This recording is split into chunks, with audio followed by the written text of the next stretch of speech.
All right. Hello, everyone.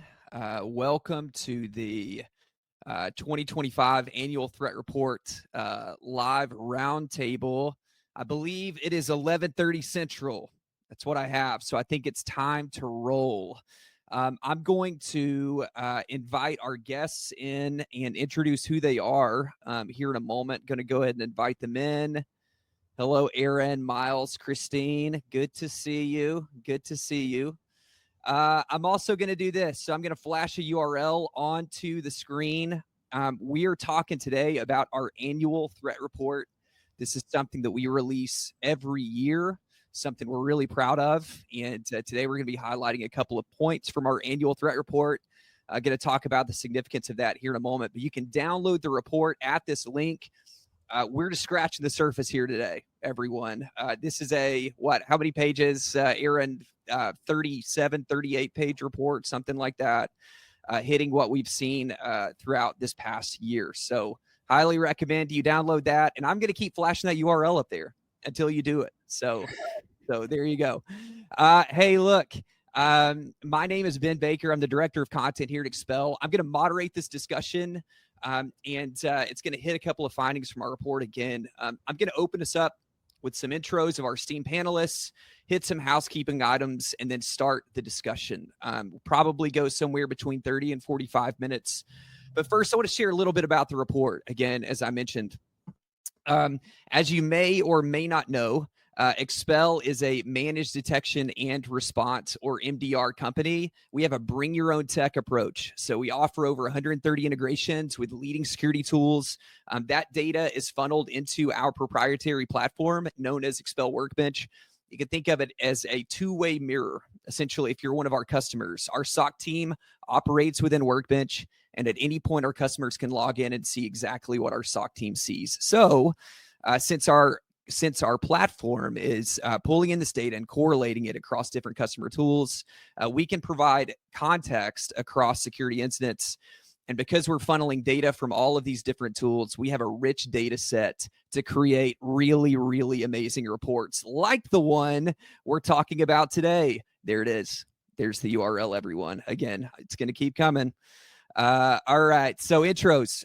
I'm actually joined again, as I mentioned, by some members of our SOC team who are in the trenches every day to discuss a few of the findings of the report.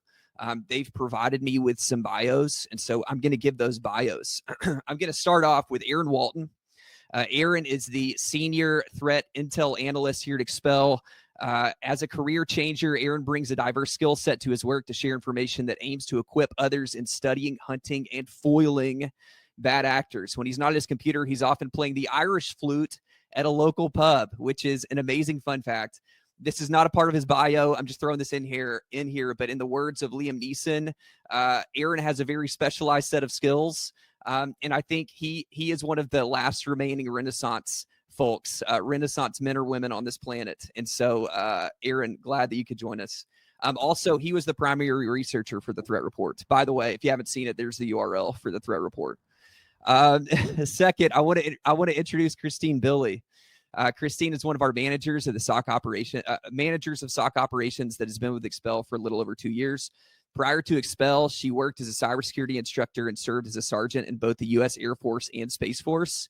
She brings a unique perspective from her work protecting and working on various missile warning, hypersonic defense research, and intelligence missions, which is awesome. We're not going to talk about this here, but Christine, I want to know if you think aliens are real. Listen, you may have seen her dog, Max, in our latest ATR promotion video. Together with Christine, Max has traveled 30-plus states, hiked thousands of miles, and may or may not have been inside numerous restricted and classified areas on military installations along with her. Should we be saying this live? It's live. We're going for it. And last but not least, I want to introduce my friend Miles Satterfield. Miles is a senior manager within SOC operations here at Expel. It's funny, we had some technical difficulties on Slack this morning, so I just got his bio. I whipped up one myself first, and I'm going to read through this. He's a master strategist, a self-proclaimed night owl, and a firm believer that preparation is everything. By day, he's a billionaire philanthropist with an impressive collection of high-tech gadgets. By night, Let's just say he's in the business of conflict resolution. He has extensive experience working with clowns, has a complicated relationship with the justice system, and is an advocate for extreme work-life imbalance. So yes, what I'm trying to say is Miles is Batman. That's not actually true. Miles isn't Batman. This is what he is. He's a senior manager of SOC operations, leading critical incident delivery and service recovery for IR partnerships for Expel. Born in Charleston, West Virginia, Miles is a graduate of Marshall University's Digital Forensics and Information Assurance program. Miles, thanks for joining us. Thanks, Christine and Aaron, too. This is, I'm excited about this discussion. It's going to be great. So really quickly with housekeeping, and then the marketer is going to be quiet. All right. So just some light housekeeping. We will try to make some time for Q&A towards the end of the discussion. At any point during the session, we encourage you to engage in the chat. If you post questions in the chat, we will circle back to them at the end of the presentation if we have time. But if we run out of time, we'll follow up with answers to those questions after the session. In the past, we've done this in the form of a blog. So maybe we'll do that same thing in this situation. All right. With that said, I want to get started. But first, I want to do this. We have a ritual here at Expel where before some of our meetings, we do something called a very important question. And we ask a question that's very important. It's very important. And I want to do that here. So in this cup right here, I have some very important questions, and I'm going to choose one, and I want to hear your answers, Aaron, Miles, and Christine, to break the ice. Let's see. Okay, this is a good one. Here is our very important question for today. Would you rather have to introduce yourself to every new person with a 3-minute interpretive dance, or only be able to speak and rhyme for an entire year? Who wants to take that first? You're also muted. Yeah, there we go. Yeah, I think I would be open to speaking in rhyme for an entire year. Oh, yes. That good. Just sounds like you would need to have that level of mastery, and I think that would be fun. Maybe annoying for everyone else, but fun for myself. Indeed, indeed. Christine, Miles? I'm with Aaron on that one. I'm a terrible, terrible dancer, despite wishing otherwise. So I think I'm going to have to defer to the rhyming. I love it. Miles? Yeah, I got to go. I see what you did there, Miles. I like that. All right, good. So let's dive in. Let's dive into the discussion. One of the topics that we dedicated a lot of space to within our 2025 ATR that you can find here at expel.com/annual threat report is phishing as a service. So phishing as a service offers the ability to run a phishing campaign without requiring the buyer to set up their own infrastructure. That's a really high-level view of what it is, but I'm going to aim this to Aaron first, since Aaron was the primary author for the 2025 ATR. You know, again, one of the biggest trends that we're seeing from this year's report is a rise of the phishing as a service. Can you really kind of break down what that is for us and how you were able to discover this technique within our data? Yeah, sure. It's something we've actually been seeing rising over the last year or two. I often like these labels as a service because we're somewhat familiar with those in the IT world as well. When we're talking about platform as a service or infrastructure as a service, where you're able to easily spin up this infrastructure or use a platform on the web. And that's actually essentially what this is, where threat actors are providing these web panels in order for people to run phishing campaigns. This is something that we see quite a bit as it contributes to the overall volume that we see in these incidents, where as we see phishing and identity compromise continue to rise, a lot of that's really enabled by these phishing as a service platforms.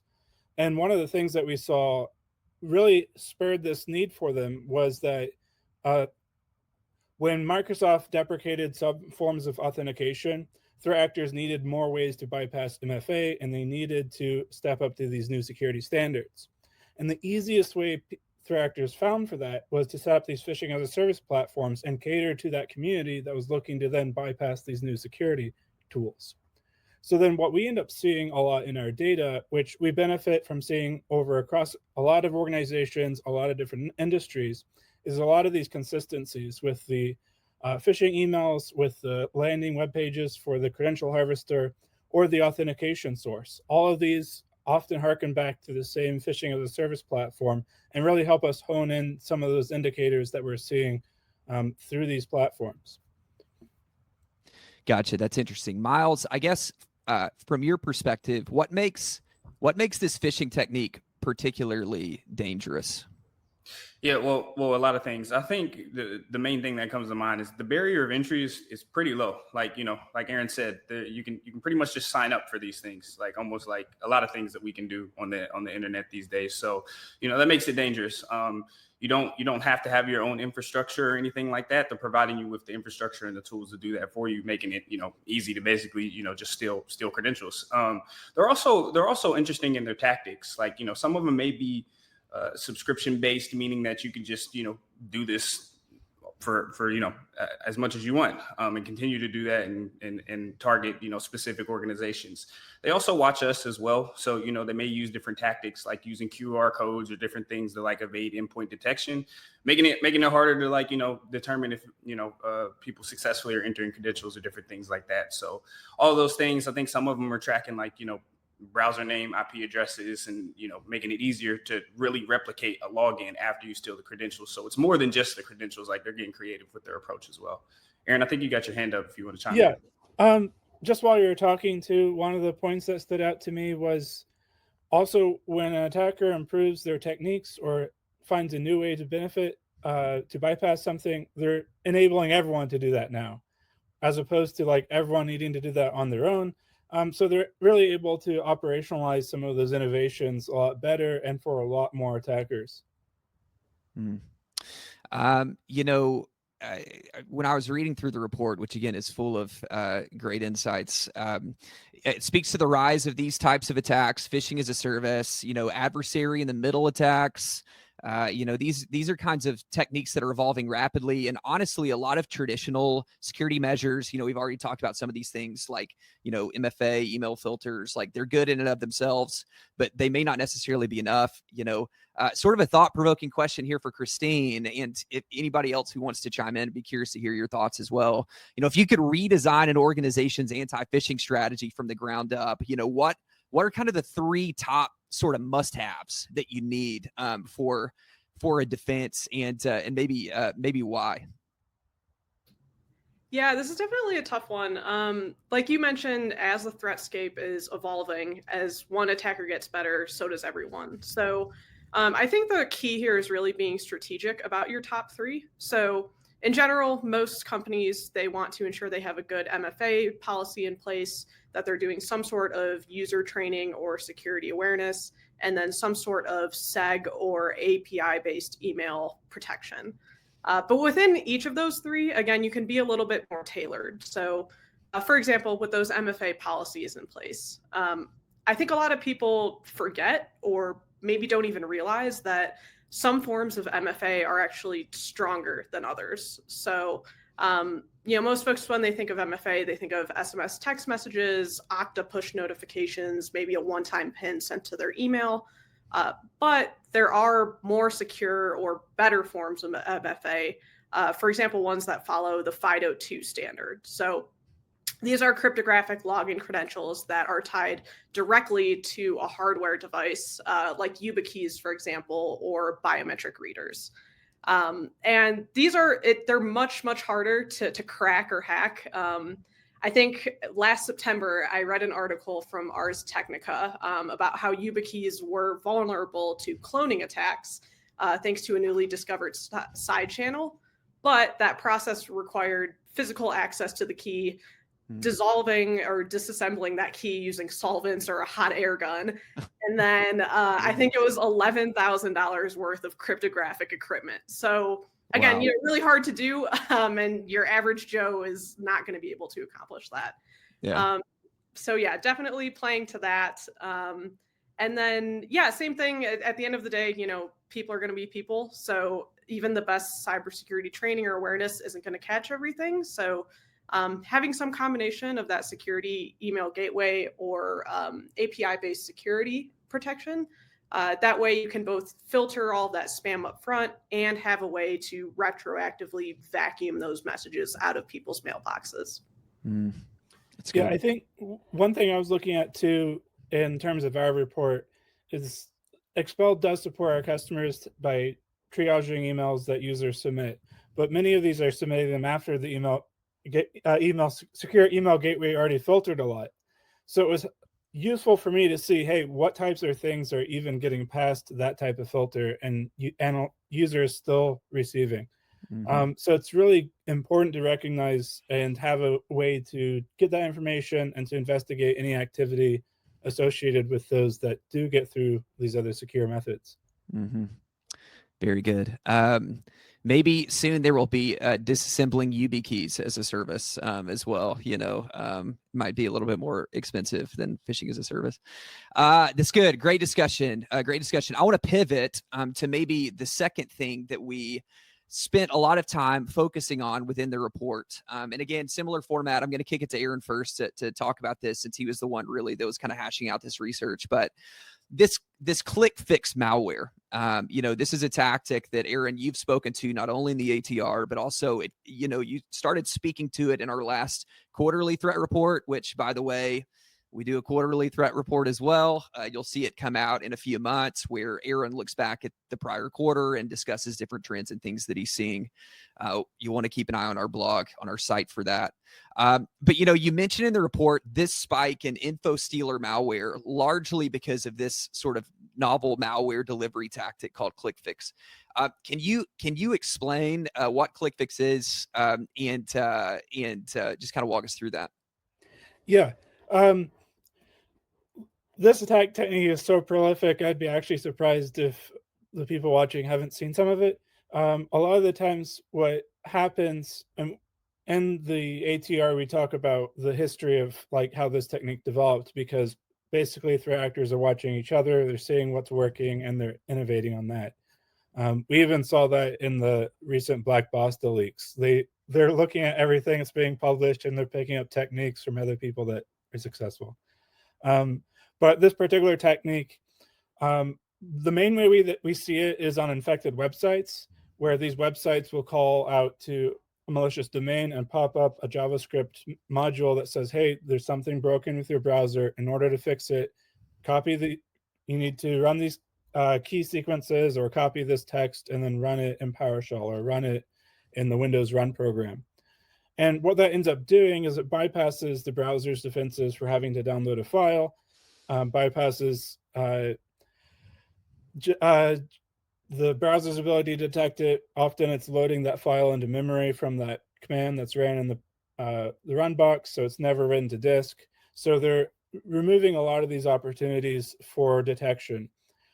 We also see some websites that are fully dedicated to this ClickFix program, where it will be something like, hey, you can edit this image if you do this. And then they instruct you to run those commands and execute it on your system. So we're seeing a lot of people innovate on it. One innovation I saw yesterday was a pop-up at the bottom of a page that says, hey, click here to accept cookies. And when you clicked accept, it would download the payload.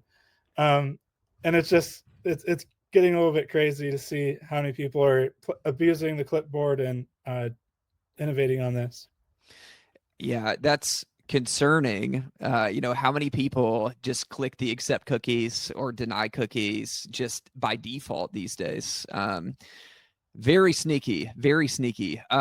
Christine, when I initially read about this tactic, whenever Aaron wrote about it in the Q3 quarterly report back in October, I think towards the end of October, I was taken aback. Again, I think threat tactics never cease to amaze me in the deception that they present. They're essentially convincing users to do the dirty work for them, with the copying and the pasting and all the scripts, based on my experience as a non-security practitioner employee, it's just a little shocking to see that and to continue to see just the deception ramp up in that way.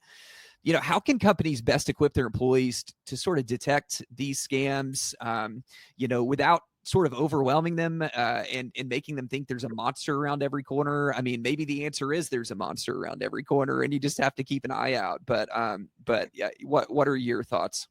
Yeah, that's a good question. I think companies can kind of take it twofold, where they take some responsibility as well as work with those end users. So like Aaron said, this tactic is hard because sometimes even downloading some of those executables, it can bypass EDR monitoring or antivirus or anti-malware software. So I think one thing that organizations can do is really check their policy of least privileges, meaning that if they don't need to be able to run PowerShell scripts or execute JavaScript code or download HTML application files, don't let them. There's a lot of things that you can do with group policy that kind of nixes some of those execution of commands up front. So I think that's something that internal security teams can definitely do on their end. Yeah. And then, as for the user one, I think, again, we've talked about how attackers are adapting their tactics. So users have to be ready for that as well.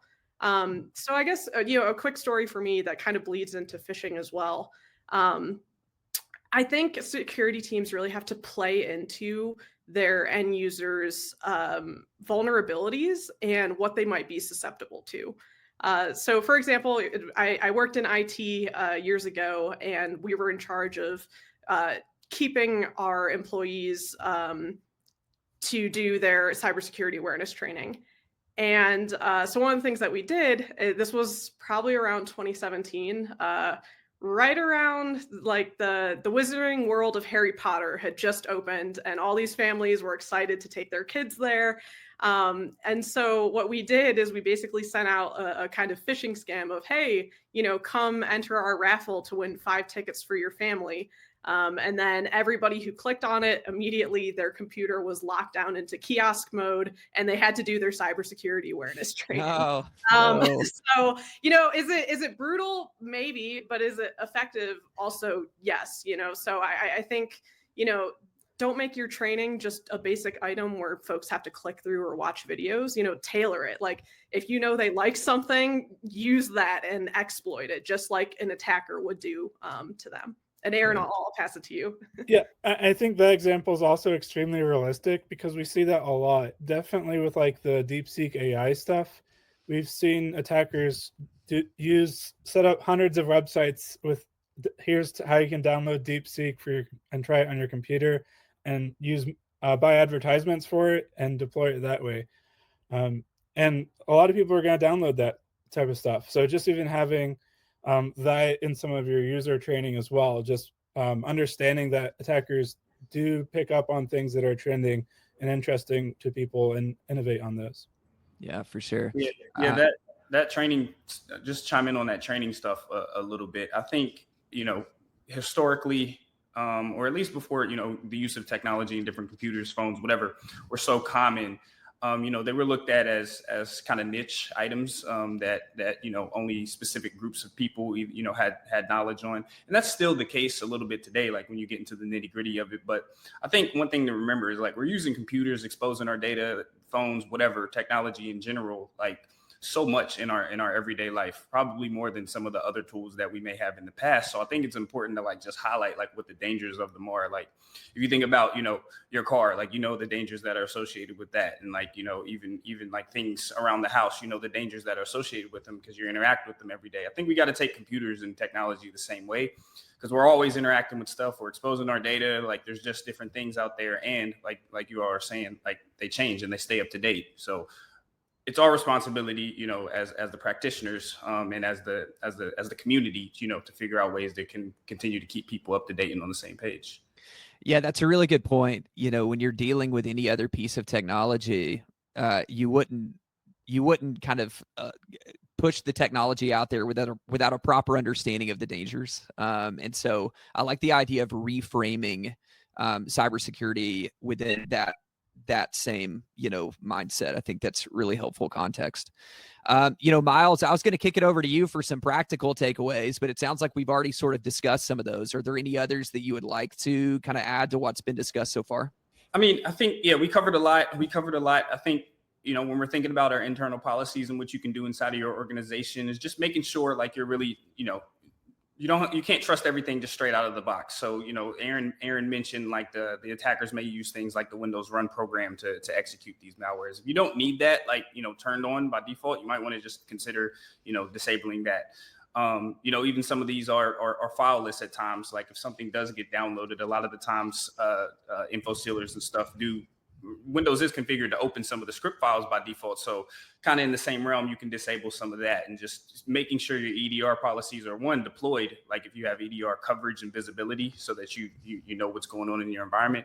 And then, just being able to make sure that those are set up for blocking as well, so that, just you have another extra layer of protection. And then when it comes to like specific web traffic, like there's ways that you can, make sure you can block those through your gateways, hopefully blocking some of those pop-ups, or maybe even just the websites, as a whole, based on, reputation and things like that. Yeah, that's helpful. I want to flash this stat up here from the ATR about InfoStealer malware. Obviously, this is something that's on the rise that we noticed last year, and a lot of that was because of this ClickFix tactic that we've been discussing. So if you're, again, I'll reiterate, if you're interested in this discussion and you want to hear more about these trends, other trends, and then practical ways that you can avoid these trends at your company, highly recommend checking out the annual threat report here at the URL. So there you go. All right. So we got one more thing I want to discuss with our SOC experts, and then I'll let them go back to being superheroes, which they pretty much are. Aaron talks about within these reports, he will spotlight certain tactics or one tactic specifically within the report and kind of do a deep dive on that tactic. And this year, Aaron did a spotlight on Microsoft Teams phishing and email bombing, which is, again, as a non-security practitioner, when I'm reading this stuff, I'm like, this is so. I mean, it's very sneaky. It's very sneaky and creative in some ways, concerning as well. All of the above. So I'll throw this up here. We observed this tactic back in April. It was repeatedly used throughout the year. Again, Aaron talks about it. So what I'm going to do is, again, repeating the format here, I'm going to kick it over to Aaron. In our ATRs, we dedicate a chapter to these things. This year, this one is the one that's under the microscope. So what does this attack involve? And maybe why did you choose to focus specifically on this one? Yeah, so the general tactic that we're seeing here is it starts out by an attacker subscribing someone to get spammed with emails. So you just start noticing these spam emails come into your inbox. And then what they'll do is they'll reach out to that person using Teams. And these are very targeted attacks as well. So the person will get a message from Microsoft Teams from someone that has a username that says like IT support or something of that nature. And they'll often offer to help fix that spam problem. And in order to do so, they ask the user to run Quick Assist, which is a remote access tool that's installed in Microsoft to allow people to connect to your computer to help triage stuff. So you can run it really easily. When you start it, it just pops up a window with a code. You give that code to the other person, and they connect to your device. So what the attacker will do is they'll come and they'll run a script on the device, and it will print out some text to the terminal that looks like, hey, emails cleaned or filters in place, and these other types of things. So it looks like it's related. But what they'll actually do is they'll install other remote access tools so that they can connect back to that device after that session ends. And in most cases, there's a few different ransomware actors that are doing this. So they'll often quickly move within the environment and ultimately try to deploy ransomware. It's worth noting that there's multiple people doing this now. We talk about Black Basta as one person, but since their laundry just got hung out to dry, there's other people that are still doing this as well, and we're still seeing them performing this activity. Miles, there's an old adage. I think it's actually from the Bible that says there's nothing new under the sun. And we actually first observed this sort of technique in our Q3 2023 quarterly threat report, which is something we mentioned inside of the 2025 ATR. Based on your security experience, is it kind of common for a tactic to pick up steam and then maybe go quiet or not be used as much, and then maybe have an eventual resurgence, and then maybe do you have any predictions about what the next one might be? Yeah, no, that's a fun one. Yeah, that happens. Like, as we get better at detecting certain tactics, attackers will change them. And then as things change or, something becomes more vulnerable, they'll go back to them or improve them or redirect them. So we do commonly see that. Predictions, man, this is a fun one. I think, Aaron mentioned earlier in the conversation, there's a lot of different new things kind of going on in technology that are, people are looking for, probably susceptible to click on things based on maybe a new interest or a topic. So I think as far as delivery, we might start seeing ISO files or zip files or something being used to deploy malware at some point. I think at the ad surface, we're seeing a lot of ads just kind of get incorporated into anything. So I wonder how attackers are going to get creative with using that. We got ads in cars and every other thing. So could be interesting to see some of that. When I think about a recent incident that we saw as well, we saw some attackers use alternate data streams, which is basically a file hiding inside of a file. So we haven't seen that a whole lot, but when I saw it recently, it was interesting to kind of see that pick back up again and kind of execute. So I think a lot of this stuff is still going on, as far as what's going to be more prevalent. I think especially with these infrastructure as a service, different type of things and platforms that we could use, attackers are going to figure out how to scale a lot of these tactics that we're seeing out today, especially when it comes to initial phishing, but then kind of deployment of things how we've seen in the past. So I don't know if anyone else has anything or if I'm way off, but just kind of thinking about it from stuff I've seen and what I'm thinking about now, I think there's a lot of things out there. That's good. That's good. Christine, again, this is just as confusing and sneaky in some ways as the ClickFix scam that we just discussed. We had some really good discussion around the ClickFix scam, around some practical things that companies can do to prep their employees and safeguard their employees, in terms of settings and whatnot. So does that guidance apply here? Does it cover everything, or are there other certain things maybe specifically regarding teams that companies can do to avoid this kind of attack? Mm-hmm. Yeah, absolutely. I think when we were discussing ClickFix, we mentioned how even if you're a security organization and you're buying a security product or a provider, that you shouldn't trust out of the box solutions. And so this absolutely applies here. The default setting in Microsoft Teams when it comes to meetings or chats with other Microsoft 365 organizations is to allow all of those external domains. So that means users in your organization, they can find, they can call, they can chat, they can set up meetings with people external to your organization in any domain, which means that those folks external can do the same and then take advantage of this scam or this tactic.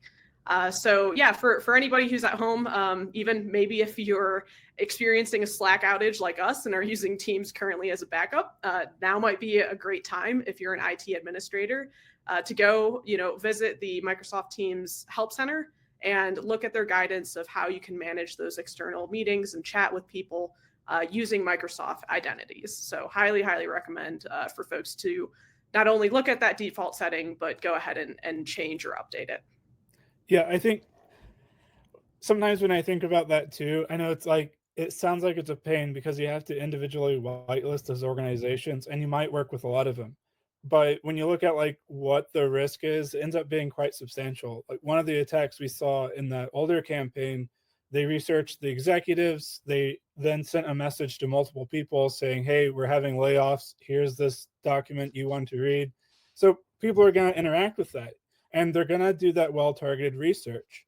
So by having these weaker settings, you put yourself at a lot of risk because these threat actors do a lot of work in order to have these targeted campaigns.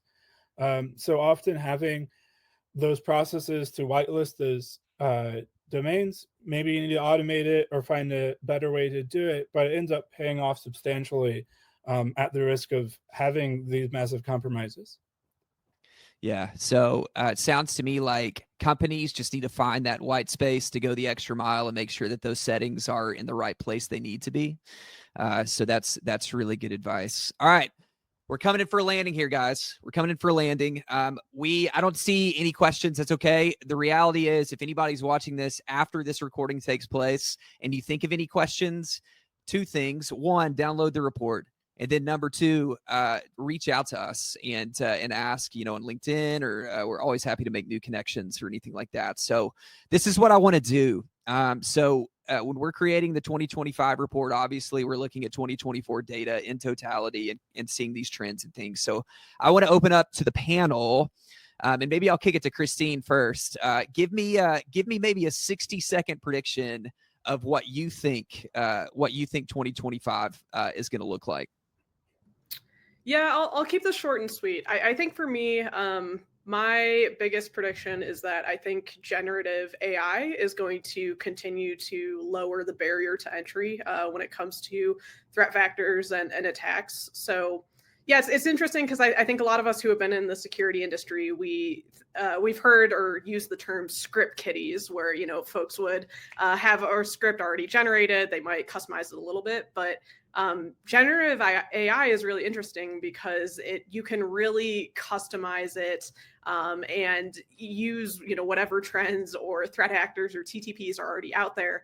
And AI will make it easy to develop that code or scripts that could be functionally malicious much, much easier. So I think, lowering that barrier to entry will continue to happen, which is a bit scary, but also fun and interesting at the same time for us as security professionals. So looking forward to kind of seeing how that plays out. Yeah. Miles, how about you first, or second, rather? Cool. Yeah. I'll try to think of something a little bit different from what I already said. But I'll tell you what I hope to see. Like, I hope to see that, flipping it kind of more into the practitioner, the internal security community. I do hope to see, more red teams, more things like that to test like a lot of these tactics and these scenarios that we're seeing. If I could do a threat emulation every day at an organization or different organizations, we definitely would. So I do hope to see that. But as far as like what the attackers are going to do, I mean, they're probably watching this and going to just do the opposite or something new of whatever we say. But I do think the barrier to entry is low. I do think, like I said, there's a lot of security topics out there that can easily be implemented and preyed on, like just from the human element of curiosity, that I think we'll start to see creative campaigns and things related to, newer topics that are going on, whether that be AI, the deep fake models and things like that we can get. Like, there's definitely going to be a lot of opportunity to just take these new concepts and spin them into security threats before we're able to kind of, catch up. And then the cycle, we'll adjust as needed. Aaron, take us home. Yeah, I think people should anticipate a lot more of this ClickFix type of stuff. The only thing that is really going to stop it is if browsers are able to build in those protections to prevent it from happening at all. And I don't see that happening yet. I've raised questions with the Chromium team, and I know that Microsoft's working on some AI stuff, but I don't perceive that it's going to be solved anytime soon. So just making sure, hey, practitioners, like, the storm's not going to end today, but you do have to make sure you implement some of these things in order to prevent these attack techniques from going up. From what we see, like, attacks don't really die down. They just keep ramping up until the technique itself completely gets dumped out. Yeah. It's interesting. I've heard a lot about Gen AI from you all throughout the course of the conversation. One of the things that our CISO, Greg Notch, has mentioned a couple of times to keep an eye on in 2025 is Gen AI doing hiring and onboarding scams, which is really fascinating. And so I'm hoping that at some point, maybe in the next month or so, we can produce a piece on the blog, or maybe a video piece like this where we discuss that and maybe go in depth on that. Because when I think about Gen AI and threat activity, I don't consider deep fakes and things like that as well, which threat actors are dipping into. And again, which blows my mind. All right. Hey, listen, thank you for attending our session live. For those that are watching live, for those that aren't watching live, thank you for attending our session on demand. If I haven't mentioned it here yet, we have a threat report that lives here that you should go download right now. Go download right now, expel.com/annual threat report with hyphens between the words. pretty easy to remember. You should go look it up. Again, nearly 40-page report, great findings, very much the format of what we've done here over the past, 39 minutes now. So if you have any questions, again, feel free to reach out and ask them. Lastly, huge thanks to you, Aaron, to you, Miles, and to you, Christine, for taking time out of your busy schedules to discuss these important questions and important notes. No, get back to work. That's a joke. Don't do that. Well, yes, do it, but all right. Hey, look, thanks again for tuning in. We'll catch you all next time on an Expel LinkedIn Live. We're planning on doing more of these moving forward. So keep an eye out on our socials and on our site. Thank you very much.